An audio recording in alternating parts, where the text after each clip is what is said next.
Welcome to the Lummy Sports Show. We are back with the great Rhett, I don't know about great. the sidekick of the F Stars. What? I don't know. I wasn't going to say the superstars or the stars. Oh. But you're my sidekick, It's the Lummy Sports Show with Rhett. Happy to be here. I'm happy that we're back in sports and football's back. Me too. 813-90 Bubba, 813-90 BBBA. We took a 4-month hiatus? 6 months? 6 months. It hasn't been that long. I think it's been since April. Yeah, we'll go with that. It was after the NFL draft because one of our last shows that we did was about the Falcons taking Michael Penix. Well, I mean, yeah, that was around the time we talked too much Tampa Bay. Just jokes, guys. But yes, we are back. We will be back here on Wednesdays from now on. We did get a late start today, everybody, and I'm sorry. It's going to sound like excuses, but if you remember, Bubba, was cleaning the toilets after the show, and I needed to help film. And there's a couple other things that we need to do, but we are back. The Lummy Sports Show with Rhett is back, and you guys are going to be excited to hear this. It's not going to be too terribly long. It is, we're getting back. We're limping in, and I mean, realistically, we're going to have 6 months worth of great content to talk about, from the Tampa Bay Buccaneers to how much Tua got overpaid to the Denver Broncos once again just sucking because Cooper Lips, he loves to just be kind of a dick. So, Rhett, how are you feeling about this upcoming season, football, college, NFL? Are you excited? Are you ready for it to be here? I am excited. I am beyond ready for it to be here. I don't think the feeling is going to fully set in until I go to that first padded practice and I hear the clashing and I see the players. You hear the coaches chattering and talking shit. Like that stuff during training camp gets me excited for football.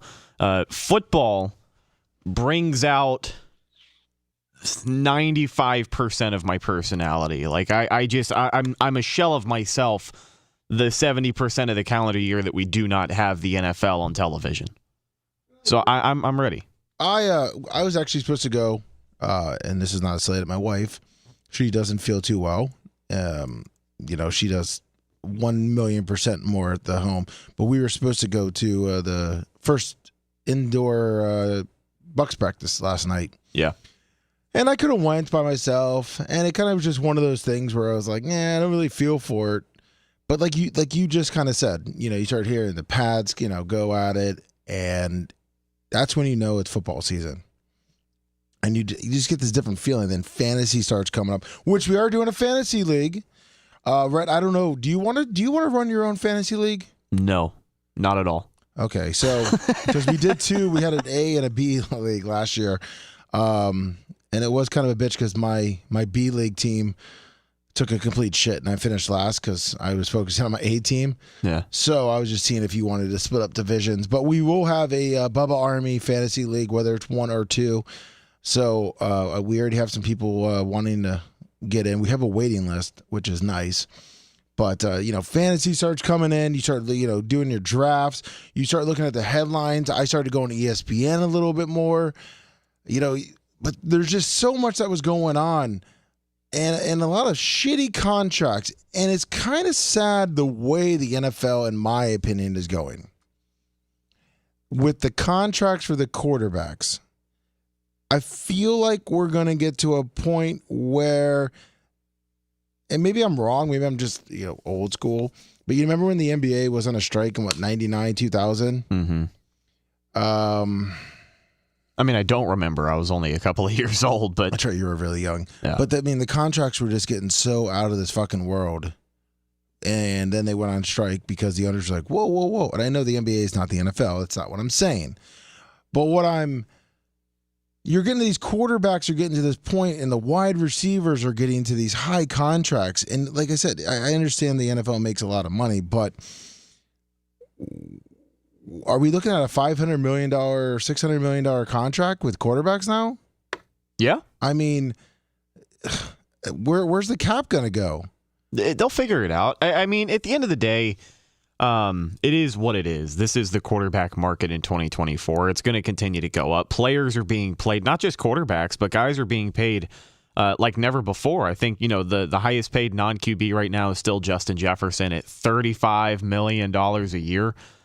So they're making it work. I think it's ultimately par for the course when you think about just the revenue that the NFL generates. And then you look around at the NBA, just like you said, I know that they went on strike. I don't think the NFL is going to reach that point, but there has been an NFL strike, before, so. I hope we don't get...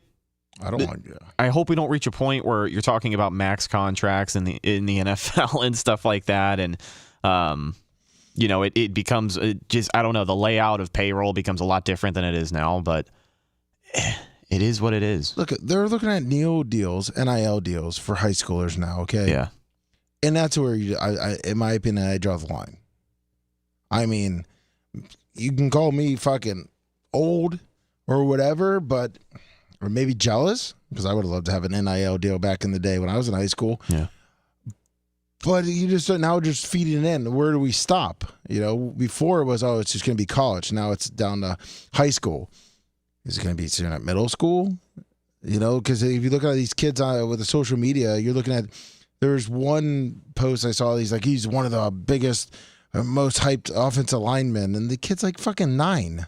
What, Baby Gronk? No, that was a tight end kid. There's some lineman kid now that's like, he by the way, he looks uncoordinated and just ridiculous when I was watching him, and it wasn't a joke post.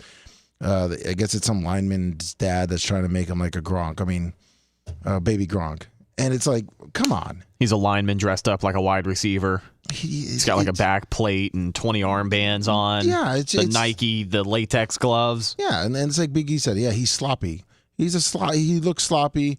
I mean, that kid in 2 years could literally be eating Twinkies and just watching TV the whole time. I think those athlete parents, as far as the ones like Baby Gronk, his dad gets a lot of slack, but I think it is absolutely deserved. Just because, to some degree, I think these kids need to be kids. Like, I don't know. If that Baby Gronk kid enjoys traveling the nation with his dad and going and doing all of that cool shit, seeing all of these colleges and then putting in the work of being a fucking football player all year round, apparently, if he enjoys that, then so be it. But at some point, I feel like you got to put the cameras away. You got to kind of put away the act and just let these kids do what they have to do. Because when you put them in a magnifying glass like this, when they get older and they eventually do stuff that dumb 13 and 15 and 17-year-olds do, they're going to get so much attention for it. It's not needed. Or you obviously run the risk of the growing resentment. There's a good chance that kid's going to grow up and hate his dad. Yeah, I mean, look at Todd Maravich, or I think it's Todd Maravich, the quarterback. He was the specimen. But I mean, actually, this wasn't supposed to, it's not viral. But I mean, if Walker's not even 3 yet, and the kid's got like a 6-pack, and he can throw. I mean, I could call him the next great fucking Nolan Ryan. I mean, the kid's got a cannon. Yeah. If I wanted to, I'm shirtless out there, fucking with his diaper on, just with his 6-pack abs, shooting out there, throwing it, and be like, this is the next Nolan Ryan. Poor kid works out more than Macho Man, and he's not allowed to have some cake every now and again. It just stuff like that. Yeah. Well, that's what Todd Maravich. Let a kid do kid shit. Let him eat sugar. Get all the microplastics in their system now. Well, maybe because look, I obviously didn't make dog shit Willie on sports, but I didn't. I played growing up city league sports, and didn't really. I did the traveling stuff when I was a junior senior because I got recruited by those guys. But you look at it now, and it's like a job for these kids. Yeah. And I don't really want that for Walker. Maybe I don't want him to be a fucking Major League Baseball player at that point because they're like, you got to play 365 days a year if you're going to make it anywhere. And I'm like, I don't want that for my kid. I don't want him playing baseball, August, the fall season to the winter season to the spring season. You're just playing baseball. You're traveling. You're going to burn a kid out. Go for it. Well, I was just going to say, as far as like colleges getting involved in this NIL stuff, I think if it wasn't working, they wouldn't do it. But unfortunately, like a lot of that stuff with the social media, USF, was getting national attention because they had the fucking Ferraris on the field and Raymond James Guys are coming by doing social media posts. Like, we live in a culture nowadays where these kids have grown up on Instagram and they've grown up on Twitter and they've grown up on Snapchat or whatever it is, TikTok nowadays, where, being viral matters. Getting those numbers matters when you're trying to build a brand for yourself and make as much money as you can. Like Caleb Williams going into the draft, is he not maybe the most drama-filled number one pick of all time? Yeah, but it's probably where the athletes are going these days. Like, as far as just sheer personality-wise, he just kind of seems like still a little immature, still kind of like a materialistic kid in some ways. But it's never going to get better with the Neal deal because you don't have loyalty. And that's the problem I have with the NIL. Now, listen, did I go to 25 different colleges? Yeah, but I had to learn my lesson that, you only have a certain amount of years go, and I learned that the hard way. Yeah. And it really fucked me over. But I didn't leave because of Lord. I was going to try to look for, I did it because in my personal, I couldn't get between baseball and football. These guys, if I felt comfortable in a spot, I would have stayed.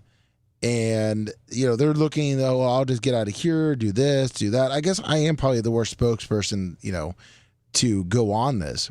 But I learned the lesson later in my college career. I wish I would have just stuck it out at one spot. I think a part of that culture I talked about, some of these guys grow up and they hear things from this place or that place, or this athlete says this.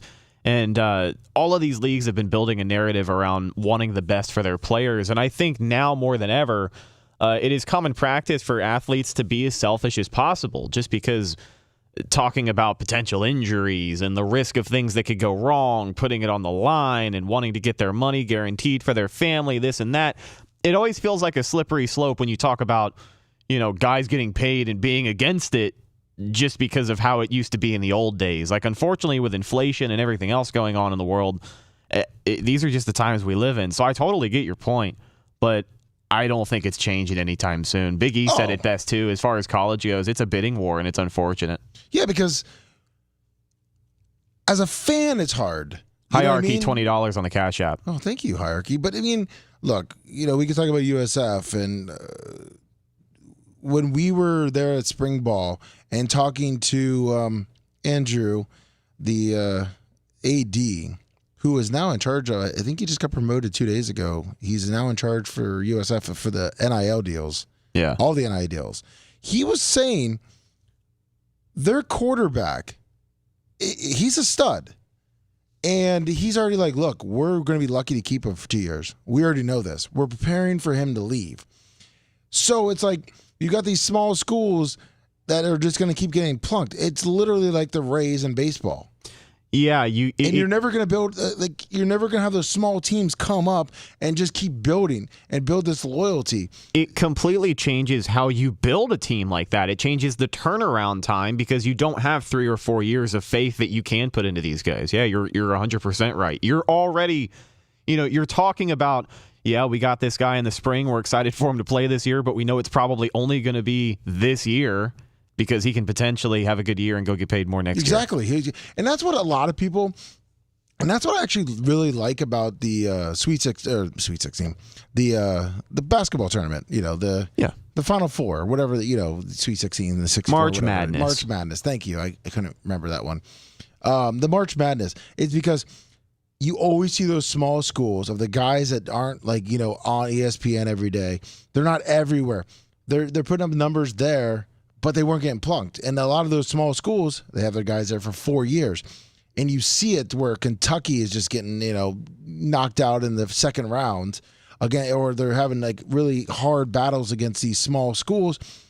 And you're giving those small, which I think that's going to start going away again because of the Neal deal. Yeah. I mean, you see USF's, it's local, yes, I know that, but you look at USF's basketball team. Hell of a run. Realistically, I feel like they should have made the tournament. They went to the NIT. Their whole entire roster is picked off now. Yeah. They're obviously not like, Wichita State or a smaller team, but they're just getting picked apart, picked off. And it's like, Ashley's like, yo, you want to go get season tickets for basketball? It's like, well, Walker liked it. I'm like, it kind of sucks because I think one guy returns. One guy returned from their starting 5 they didn't graduate. They got picked off to other teams, and it kind of sucks. But it's one of those things where it's like that's where it's going. It's from college, and now you're looking at even the NFL, which is going to be, what did Jordan Love get? Do you know his contract? Holy shit. 4,220? 4 years, 220. Was it 4,220? I think so. I'm trying to pull it up real quick. Actually, let me think of this call. I'll pull up all the new quarterback signings real quick. 239. Yo, what's going on? Tim Star, how you guys doing? Hey man, how's it going? Doing well. I am doing well. Excuse me. Yeah, these quarterback contracts are crazy. And besides Jeffries getting paid from the Vikings, I think he kind of deserved that. Trevor Lawrence, Jordan Love. I mean, these numbers are Tua to some point, but at least he wins. But at some point, I mean, Jordan Love had 4 hot games, and he got the richest contract in NFL history. That's nuts. If Babyface were here, he'd talk you into the corner about how nobody over the last 8 weeks of the NFL season was better than Jordan Love. But I just think it goes to show, one, how much faith the Packers have in the guy. They feel like they've seen enough to commit. But if a team's ready to commit to a quarterback, that's the price you're going to pay. I think Baker Mayfield got his deal. There were a lot of people in Tampa. There were a lot of people in Tampa who were bitching and moaning about how much he got paid. He's like the 18th ranked quarterback as far as salary goes in the NFL. We are breaking the bank to get a guy with the upside that Baker has for the salary that we have him on the next 3 years. But at the end of the day, like, even if people feel it was rich for him, that's the price for a quarterback. It is what it is. There's going to be more money flowing into the NFL.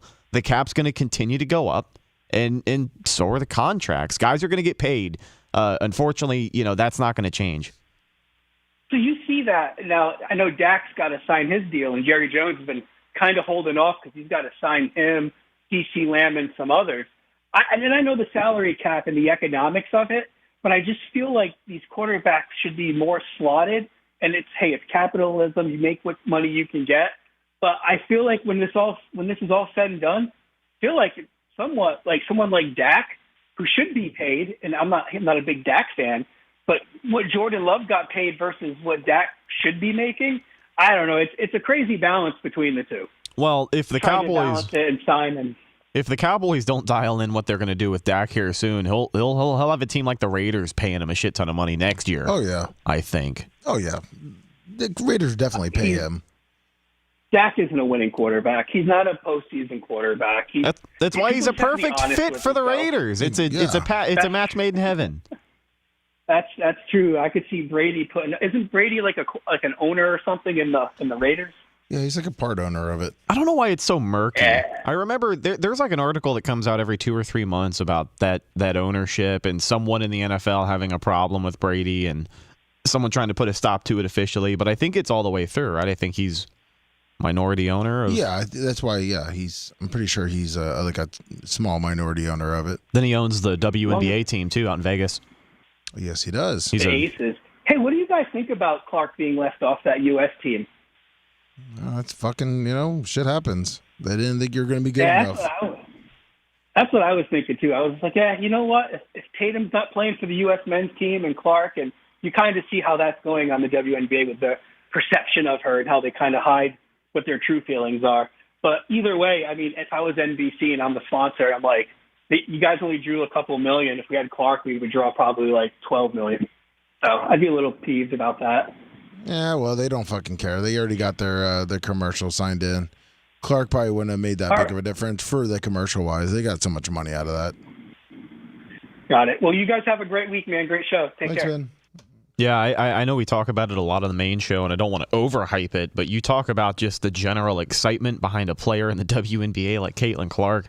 It was briefly mentioned, but she literally got her own blaster pack. Like, she's got her own trading card packs officially licensed by Panini that you can go buy right now. Well, I mean, listen, I don't think the Olympic team took any rookies, correct? For the women, I mean, it's women. Did they take Reese? No. I don't know shit. Honest to God, that's the one thing I didn't have prepared on the table. No, you're good. I don't think they, for today. Yeah, listen, I don't think they took a rookie. So I looked up the quarterbacks here. So obviously Jordan Love right now is number one. He signed a 4-year, $220 million, $155 million guaranteed. He's going to be getting $19.8 million in 2024, and he signed a $75 million NFL record. You think football teams would have realized the fuck up that the Broncos did with Russell Wilson? I guess not. Yeah, I mean, that's a deal that they're going to be paying for the next 3 years at least. It sets back the Broncos. You know, I know the salary cap keeps going up and up, but you definitely would have thought, like, okay, are you that scared of losing Jordan Love after, you know, a 7 or 8, like, really superstar? Because I remember with Bubba, who's a huge Packer fan, the first, 6, 7 games, he's like, Jordan Love's a bum. This is horrible. He has no weapons. This team sucks. You know, Jordan Love couldn't hit anyone in the preseason or the practice or whatever it was. And now all of a sudden he's the richest, you know, because he had, 8 good games? I mean, his stats weren't, 4,500 yards, 4,100 yards, 32 TDs, and 11 interceptions. Okay. I mean, that's good. But, is that the number one quarterback stats? For now, it is until the next guy gets paid next year. Well, but then you got Trevor Lawrence. Well, Joe Burrow but he's injured. That's Trevor Lawrence is number 3. Trevor Lawrence, I think, was overpaid. 5 years, $275 million, $37 million signing bonus. At that time, he was the highest paid quarterback, coming off between Trevor Lawrence, Tua, and Jordan Love. And what did he have? 21 touchdowns, 14 interceptions in 2023. Hell yeah! It's not like he's lighting up the stats. And then you got this guy, who I think is just a complete fucking joke. But Tua Galoga, he signed a 4-year, $212 million deal. That right there, I think this is. Say whatever you want about Jordan Love. This guy, right here, this was one of the worst contracts the Dolphins could have done. Do you not agree? I know you probably don't agree. You're probably sucking babyface off right now. Cost of a quarterback, brother. You got wide receivers that are putting up numbers. Tyreek Hill had the most touchdowns in the NFL. What is he going to do when Tyreek's going to retire? What's he going to do? Holy shit. I know it's a lot of Tyreek Hill doing the work. Don't get me wrong. I know that he can't get that arm over 45 yards. I understand, Lummy. But what are you going to do when your offense is producing like this and you've got a guy at quarterback who can at least make it work and put these numbers up? What? You let him go and let your backup. Who's the backup? You could be the backup. Feed the ball to fucking Tua. Tua could feed the ball. You could feed the ball to Tyreek. Anyone could feed the ball to Tyreek and just let him go. Jordan Waddle does little 10-yard outs. It's not like you could get a guy from the UFL. Who's your buddy that you like or that you knew? Mago.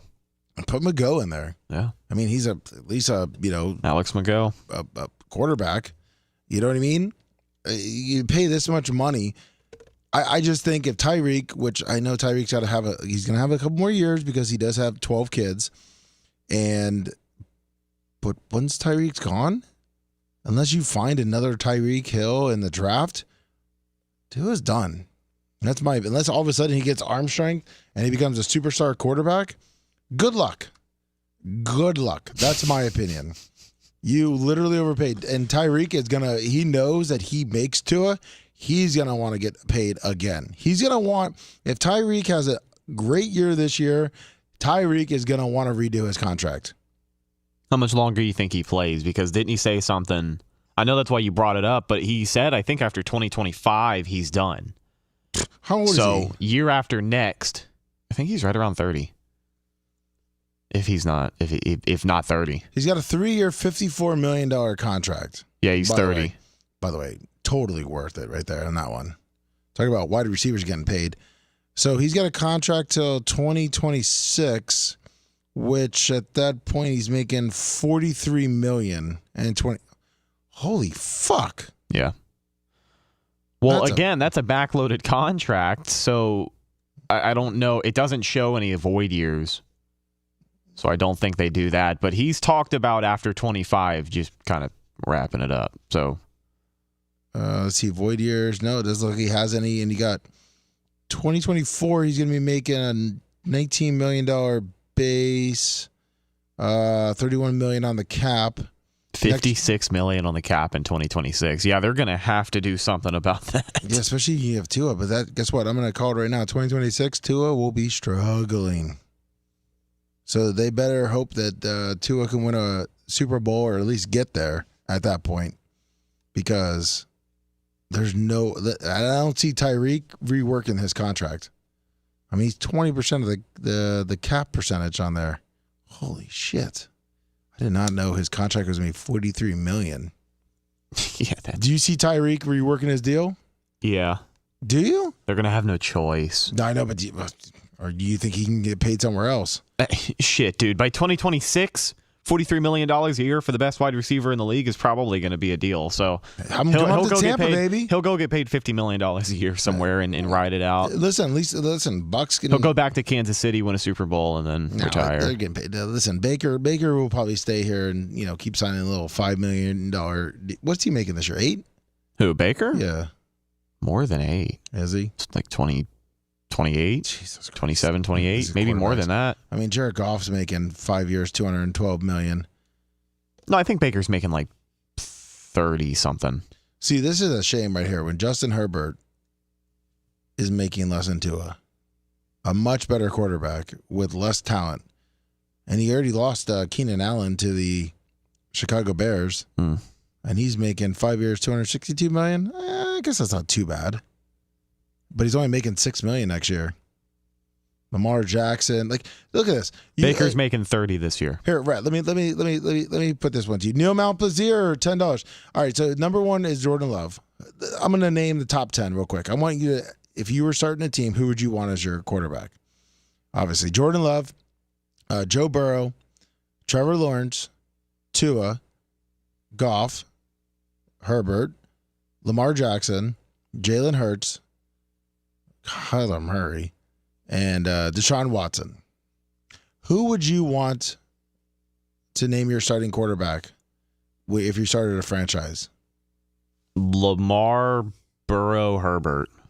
Probably in that order. Okay. So you wanted to take the number 7, 6, and you said Burrow? Yeah. So 2.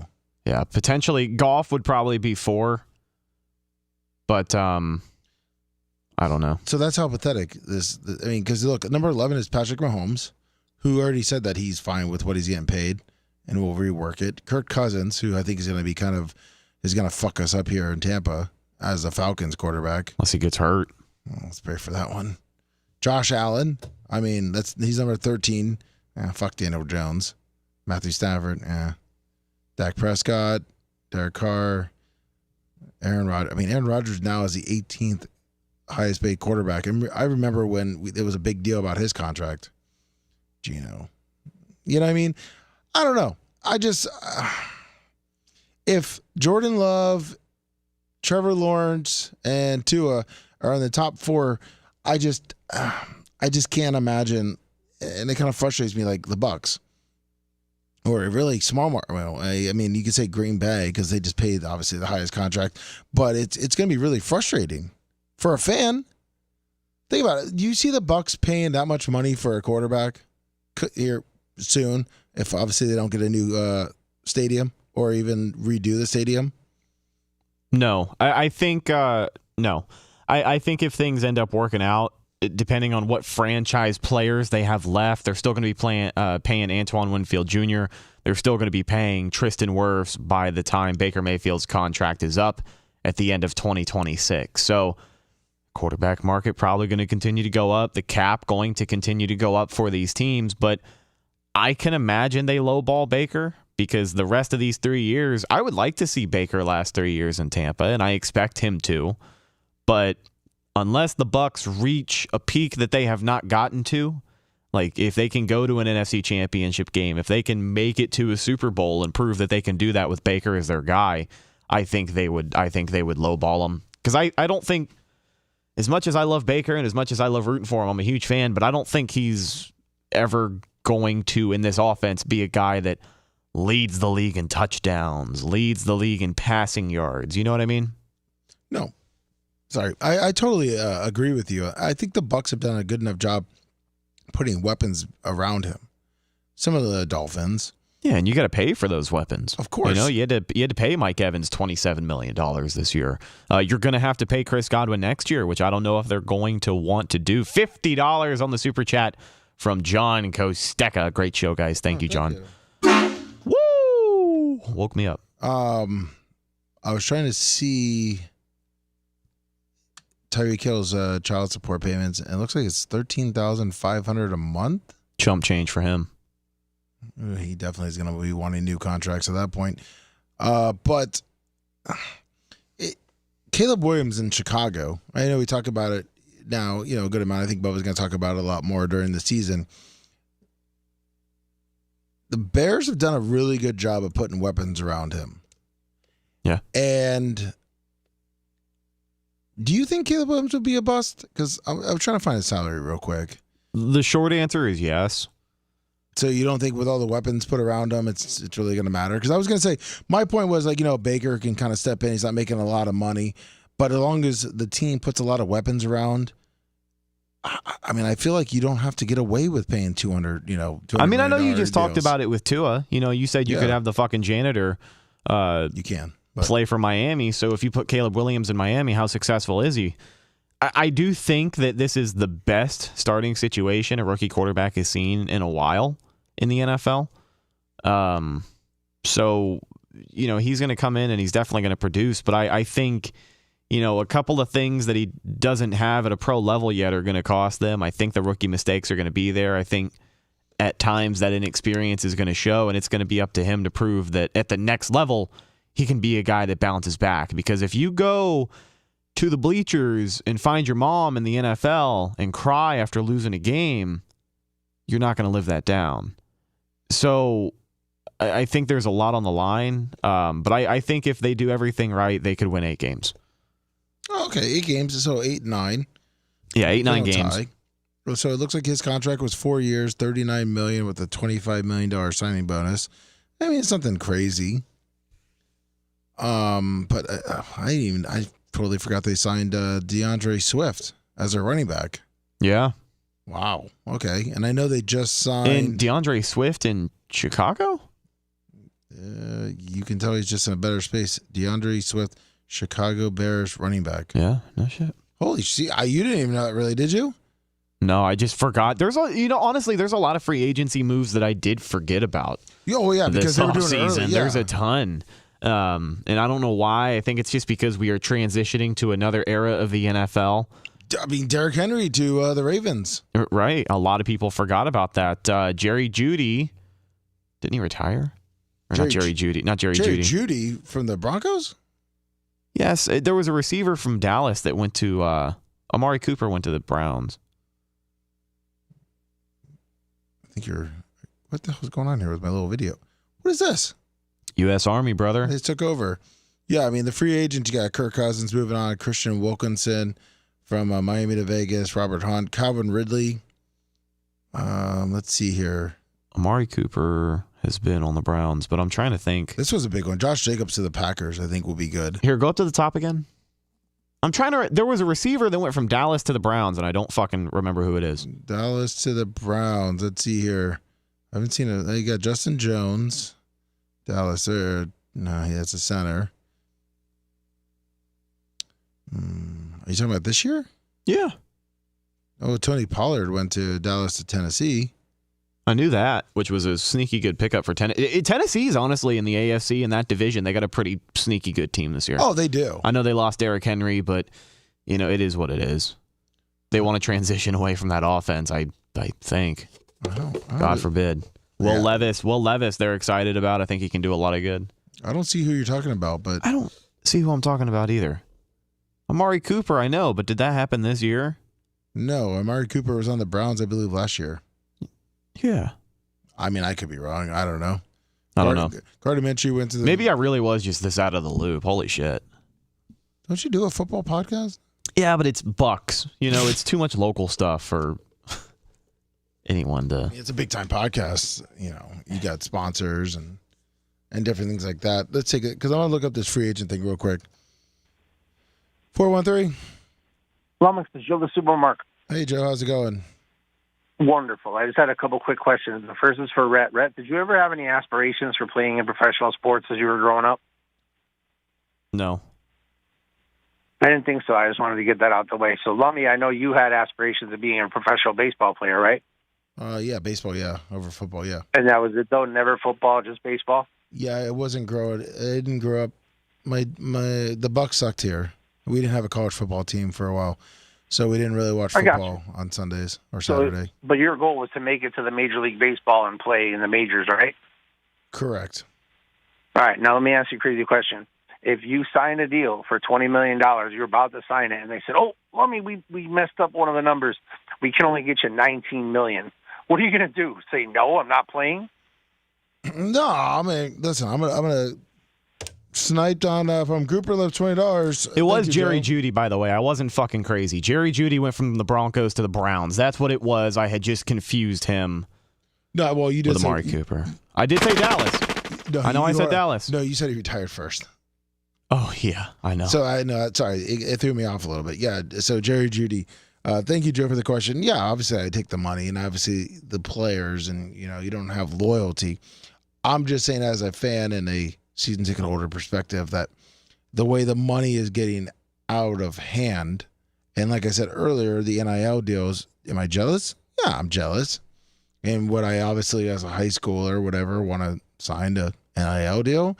And if when you're a college athlete, would you want it? Yeah, of course. But when you're looking at it in a different perspective of sustainability and ticket prices and TV deals and all these different things, and as an average perspective of, well, if you want to get this, you got to pay for that, and you got to do this, and if you want to watch this game, where back in the day it was CBS, NBC, Fox. That's how you watch your games. You had to pay for more. You didn't go to the games. You could at least watch it. Well, sometimes. Well, for the Bucks growing up, you couldn't really watch it. You can listen to it on the radio with the great Gene Deckerhoff. But now you got to do it for Amazon. Now you got to buy an Amazon package, and you got to buy a Netflix package. Yeah, I think it's going to cost you like $90 or something if you want to watch. If you want the ability to watch every game on this year, it's going to cost you minimum like $90 a month, or the year. I don't know about a month, maybe for the year. But still, it's an added cost, and I understand. It's like, it's the way things are going, but it's just one of those old school type of ways of, the contracts are going to keep going up, the ticket prices are going to keep going up, everything's going to keep going up, and you're just looking at it, and you're just like, oh man, these guys are making just that, you're going above and beyond for a guy that maybe isn't worth the $220 million. Contract. Also, just to further push the narrative that I'm not crazy, Michael Gallup, the other Dallas wide receiver that I mentioned, went to Vegas and then retired.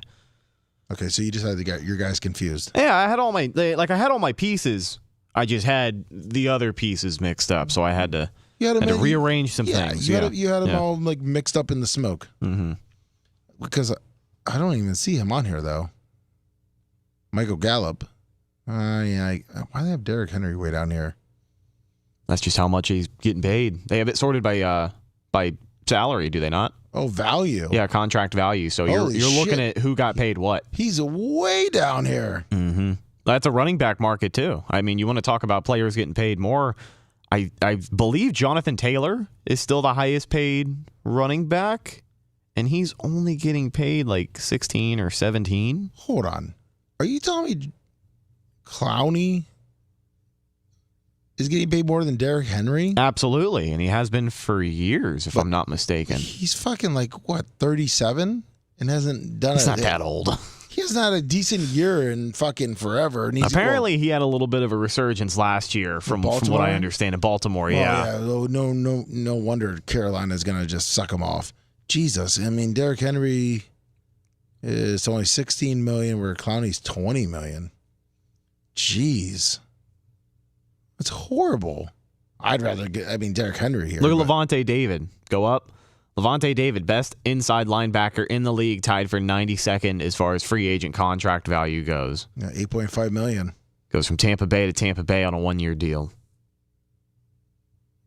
No, that's insane. I mean, but whatever. It is where it is. Luckily, Mitch Trubisky making $5 million. Well, I remember talking to this one guy. Oh, man, who was the guy? When Freeman was with the Bucs, his third-string quarterback. McCown? No. He was a stud at Arizona State. I was talking to him in the box one day. He played for the Cowboys, but he had a 5-year league minimum. I can't remember who it was now. But literally, I don't know if I probably told the story. I might turn like Bubba now. He walked into the box, and he was wearing just a white T-shirt and like jean shorts. And I remember going to my buddy. I go, hey, who's the drug dealer over there? And the guy was a fucking 5-year, 6-year NFL veteran making like $4 or $5 million a year to be the third string quarterback for Freeman. He was the third stringer. Let's see if I can fucking find him. Rudy Carpenter. Yes, Rudy Carpenter. Yeah. He was telling me about his gambling. He's like, man, I just got to show up. He's Number like, 12. He's like, I'm never getting in this game. He's like, I'm the third stringer. At the time, Raheem wanted 3 quarterbacks on the roster. And he's like, she's like, I just hold a clipboard on the sidelines. 2010, that quarterback room was Josh Freeman, Josh Johnson, and Rudy Carpenter rounding it out. And then I remember when, didn't Freeman miss a game or two in 2010? They had Luke McCown. They had picked up at some point during that season. Look, I can't even. Oh, he's not even. They don't show backups on that site. I had to go to another one. They don't? No. Well, Josh Johnson actually got in the game here. 14 for 16, so the stats. But, I mean, that's just, it's insane. The amount of money back then. I mean, like I said, the guy was making like $3-4 million. Maybe it wasn't 2010 that Luke McCown played. I remember watching Luke McCown play football in person for the Bucs, and I don't remember what year it was then. If it wasn't 2010, because you just had the team stats up. Yeah. And on passing, it only had Johnson and Josh Freeman. I didn't see 2007, 2008. For Luke McCown? Yeah, he was there before Josh Freeman. Damn, then it really must have been early. 1 and 2, 1,000 yards, 5 TDs, 3 interceptions. Yeah, it's no shit. But just at that point, being a third string quarterback, you could see obviously where the contracts were going. I mean, who would turn that down? Being a even a second string quarterback. Dude, a water boy in today's NFL gets paid close to $70,000. Really? Yeah. I think it's like a minimum of 55. Rhett, do you ever think back now that you're every day of my fucking life, Warren? That you wish you went God damn it! Yes, I wish I got in an industry that actually paid some goddamn money. I do. Every day of my fucking life. Yeah, but growing up, I mean, the industry you got into. Yeah, growing up, radio was so fucking cool. I used to call Jesse Cage in the afternoons on 98 Rock, and I'd mark out to my call. I thought it was the coolest shit in the world, and then I wanted to do radio. So from fucking 7th grade on, I devoted everything into radio, and now all the money's gone. You were 10 years too late? Yeah. Club's getting smaller, and all the money's gone. Yeah, but at least you did the right thing getting digital. Yeah. I mean, do you wish you would have been like a water boy? Got in that way? The clubhouse manager? Mm-hmm. I mean, listen, I remember when my first year in college, I wish I would have started being just a catcher, so I could have jumped on a major league team as a bullpen catcher. You still make about 6 figures. I mean, does it just depress you, by the way? Yeah. No, I'm good. I'm good. I don't know. You just had it was just an outburst, man. It happened. I know, but I mean, that was kind of... You're the king of outbursts, so I mean, you'll be all right. No, I'm not. Oh. I have every once in a while an outburst. I don't know if it's an outburst. I mean, we call them meltdowns sometimes. It wasn't a meltdown either. I mean, look, do I wish at some point that the Tampa Bay Buccaneers or USF would have been created and I would have known football growing up? Yeah, probably. Do I wish that I probably would have played travel ball a little earlier? Yeah, probably. Do I wish that I didn't like radio either as much? Yeah. But I'm not gonna have an outburst. I mean, you were ready to fight somebody. What? Did you bring your dog today? No. Okay. I was like, I didn't know she got worked up when you got worked up. I mean, that was pretty good. But yeah, I mean, it just. I mean, I guess if the NFL would just keep going, I'm scared of a strike. That's what I'm scared of. For the NFL, another lockout. Yeah, I'm scared because everybody that likes football, I mean, really anyone that likes sports, what do you look forward to in the summer? Football. Yeah. August. Well, yeah, I think the cash machine that the NFL is now, just in general, I mean,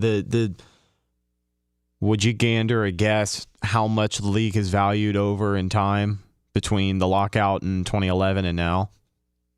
Oh, from like 1987 or something? No, the last lockout the NFL had wasn't it 2011, 2012? Oh, I was talking about like when they actually missed seasons, like not a season, but like they missed games. Right. I mean, if you ever get to that point, though, I'm just talking about how the money that's floating around now. That's kind of my answer to everything. Oh, 2011, 136-day lockout, but they did not miss any games. The union and league finally reached an agreement that financially satisfied all parties. Mm-hmm. Okay, listen, players' health and safety. Listen, I totally get that point. As a person that had many concussions, I know Bubba talks about like his stingers and stuff like that, and I totally understand what he's saying. But I mean, my senior year, I had a lot of concussions, and I obviously didn't. I'm not an NFL player, college, 4-year player. I totally understand when you're talking about concussions and how it can really fuck you up. So I totally agree on the player safety, and they got fucking paid, obviously. I was talking about the 87 strike during the NFL season where they missed games. Yeah. Because I think they were just holding out for what? Money? Well, you weren't even born. You weren't even a thought in your fucking parents' head. 727. Hey, Lummy. Hey, Rhett. How you guys doing? Good. How you doing? Good. Hey, quick question for you. During the regular show, you talked about that the transgender boxers. Yeah. That you're picking. Who are those names again, please? Oh shit. The clip is on Alex Stein's Twitter. I don't know if you've got him on social media. He might have it on Instagram or Facebook if he's got those, but Twitter for sure.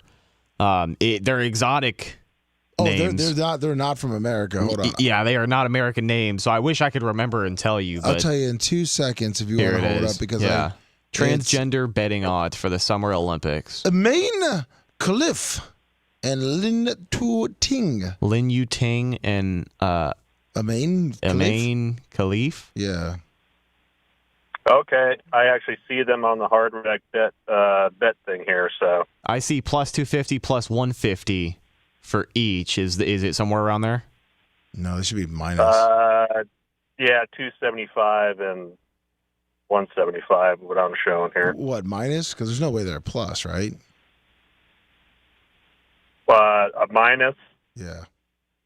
Yeah, there's one minus. Actually, the other one I don't see anymore. Yeah, there's only one minus. That's that weird name. Yeah, the Lin Tu. Okay. Yeah, that's those. Yeah, I think Vegas has pulled them off some sites because the whole thing is getting out because of the influx of money coming in. I mean, a man is fighting a woman, or I'm sorry, a former man that is now a woman is fighting a woman. Yeah, show some respect. Yeah, sorry. Yeah, absolutely. All right, guys. All right, man, take care. Yeah, that's and it wasn't even big news. I mean, unless we missed it, I don't remember hearing about two formerly male athletes that are now female athletes boxing in the Olympics. I mean, I didn't even think the Olympics allowed that. Yeah, kind of flew under the radar. I think they knew a lot of people were going to be pissed about it to begin with. So it's one of those things where, if you roll it out and people don't have a chance to get outraged beforehand, then you don't have to apologize or anything. That's the way that I look at it. Because if they would have announced that these women were competing a couple of weeks beforehand, people would have been pissed. They would have been talking about that more than the fucking opening ceremony. Well, I think the beatdown they put on is making it around on social media because that's where I saw it before. Stein put it on. I didn't even think about betting, but I just saw this person beating the shit out of this other person, and I was like, holy fuck. And then I later found out it was a against a born female. So it was kind of insane. But I mean, here or there, Rhett, if you want to, you can throw some money down on that one too.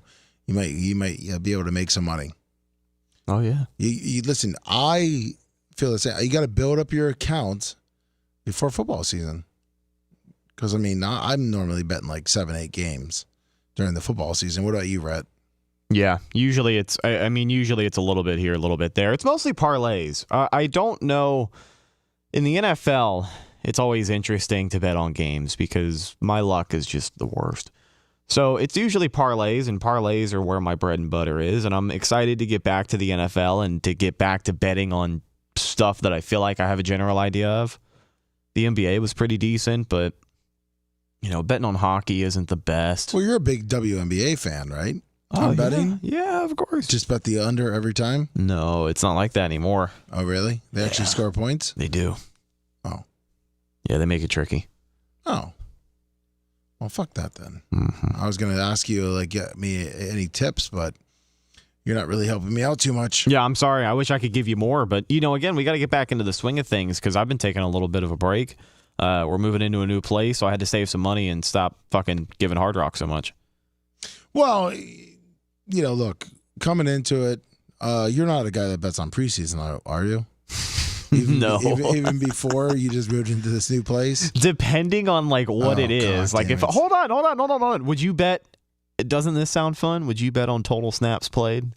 Like for Baker Mayfield, over under 6.5. No, I feel like that's just a loser. Not like a person loser. I feel like that's just a losing bet. I mean, what if he does a pretty good drive? I know normally it's just handing off the ball, and it's usually 3 and out. I don't know. That's part of the fun. What if he does have a really good drive, Lummy? Then you're 6.5. You're sitting there sweating it out when you thought he was going to throw 3 incompletions and not play for the rest of the game.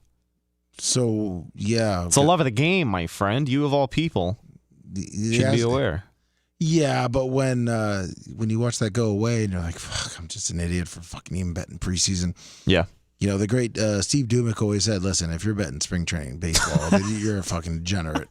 And that always is in my mind about preseason anything. Yeah. I agree. I don't think betting on preseason is liable at all. You're not getting anything conclusive with any of these guys whatsoever.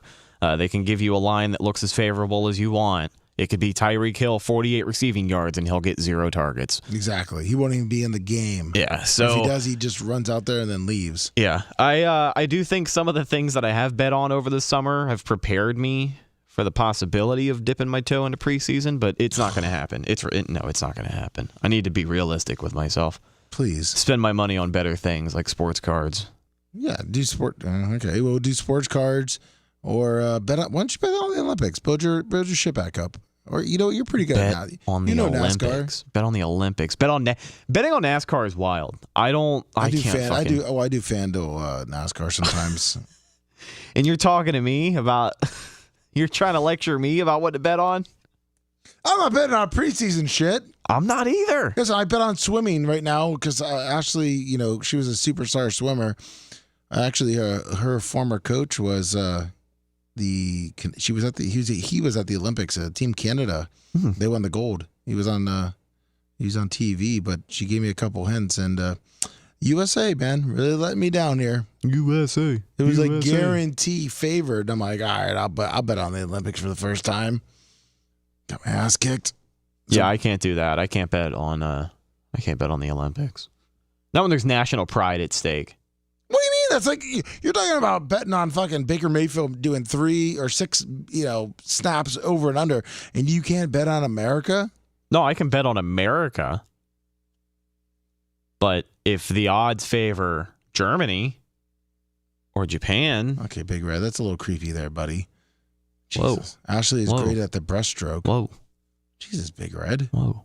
Let's keep it PG here, buddy. I think we're going to go on that one.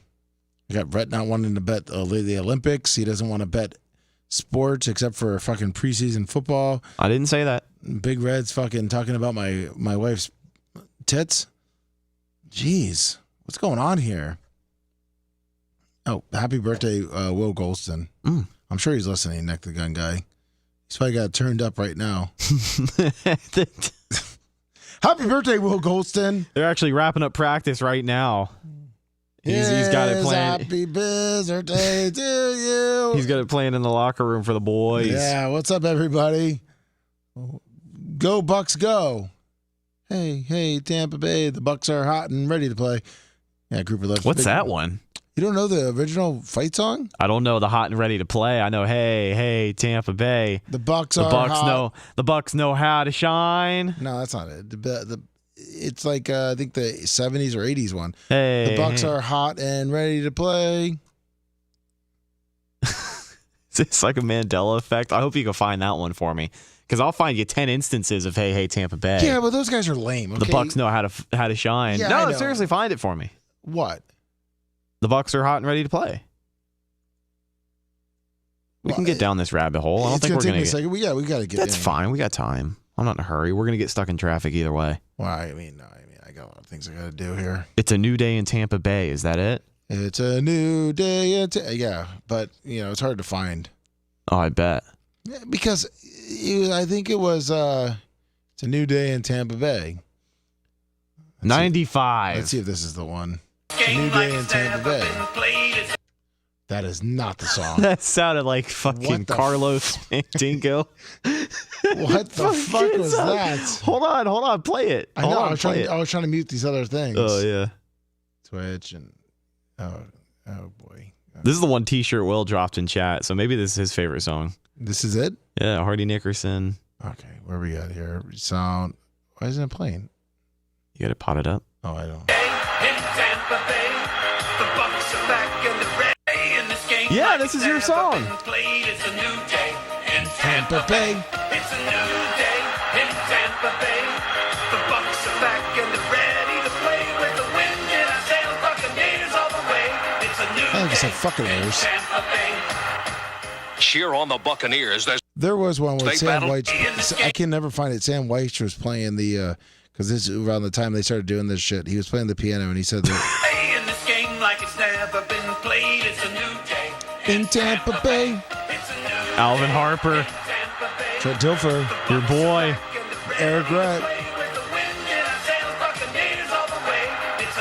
Is it, wait. I thought I think it was Jackie Harris. I was like, because that's High J? But I think it was Jackie Harris. Yeah, it was. I mean, I am actually shocked I've never seen that before. Really? Yeah, because I love two things.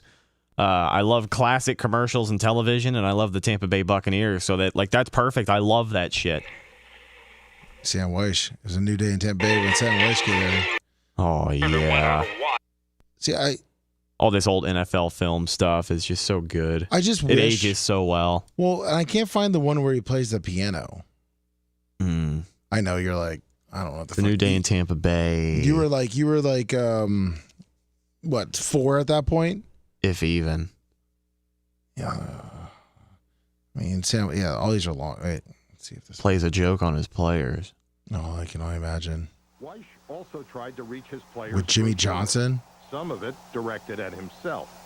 Jimmy Johnson was working for one of the networks, and he was covering our game. So I said, it's been in the paper that you're going to be the next head coach. This is too good a shot here. Now, I'm going to call the team together at lunch. You know how bad it is? He got fired that year. Yeah. And then I had Rich McKay come in and say, Sam, the owner wants to talk to you.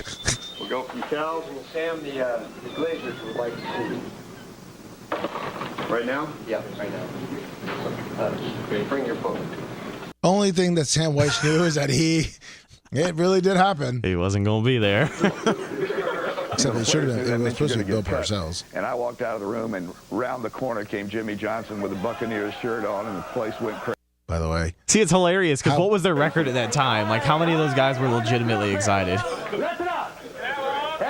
95 was when they were actually playing pretty well. How bad is that, Jimmy Johnson? Went crazy. All right, that's enough here. That's enough. The jacket's sweet. It is. There's going to be some changes around here. By the way, man, Weish also tried to that jobbed out Sam White so bad. Jimmy Johnson, oh man, he had a bigger pop. Everyone got quiet when Sam Weiss, and then Jimmy Johnson was like, yeah. Go down 1. 93, the Bucks start here. This is another jingle. The Bucks start here. Look at that. That's right, CW, baby. WTOG. You won't miss a score. Well, Thank you, Sam. like a winner this year. For passion, passion, football action. The Bucks start here. Hey, Brett, do you notice something, by the way? I know that the Bucks did play, like sometimes with the Heat. Oh, holy shit, they're wearing white. You know why? Because it's hot. No. The majority, well, yes, that too, but the majority of the time that they were actually on TV, like we could watch them. They were the road team. Yeah. They did have that little home field advantage, but yeah. Those back memories. Because like I told you, man, you could not watch a game. We couldn't watch a game. We had to listen to Gene Deckerhoff. Yeah. So I guess my new day in Tampa Bay is Hardy Nickerson, yeah. RG local here. I love how much the guy puts into it. Playing the game like it's never been played. I mean, come on, it was the 90s. It's a new day. No, yeah, I got to get off this. We got to get going. Oh, you going down memory lane? Well, yeah, I mean, I'm going down memory lane, but I'm also like, these are kind of curious. No one gives a shit about this. Eventually. And look at Wink TV. What a vote of confidence Before they started will do for you. hiring hot Paper newscasters. and a victory, all that in the same Fucking week. Jane Castor over here. Oh, they had that old hag on prime time. Yeah. Game as head coach of the Bucks was a win over the Falcons in 1987, and as it turned out, his last game was also a win over the Falcons. Perkins was Ray fired today Perkins. and replaced by assistant Richard Williamson. But Oh, Jesus, yeah. We got to get out of here. $20 from Eric Reinke on the Cash App. Well, thank you, Eric. Oh, Uncle Eric. Uncle Eric, Jesus Christ, that's who it was earlier too. Oh, Uncle Eric. Forgive me. Yeah, it was Uncle Eric, $20 earlier too. My mistake. I apologize, Uncle Eric. If anybody can find me the damn commercial with Sam Weiss at some point where he is, I think his last year in 95, because I remember it was the due day in Tampa Bay, and he was playing the piano, and he was just like touting it up, and they had played it all the time on TV. Might be lost media. Even though that technically that you couldn't even watch the fucking game on TV. And they started slow, and then they Here, you want to try one more thing before we go? Sure. And then we can call it, just to say that we tried. Type in Sam Weiss Bucks commercial. Just to kind of, narrow down the search. We had a lot of keywords in there. Let's see here. Go down, down. Those Adidas ones were funny. He's not in those, but those were good. Yeah, I don't see it. Yeah, it was a short commercial too, but it's okay. I'll never see it again. I can just have it in my little brain. But yeah. So, Was he like, how was he playing the piano? Was he really hamming it up and like doing fucking Ray Lewis? Or he's, I don't think he was really fucking playing the piano. I think he was just sitting behind it with his hands clapping up and down and shit like that. Not Ray Lewis. Ray Lewis. Fuck, no, not Ray Lewis. Did he stab somebody? Can you honk the horn again? I'm. Thank you. Oh, it's Uncle Eric, since you got his name wrong. Yeah. He needs two of them.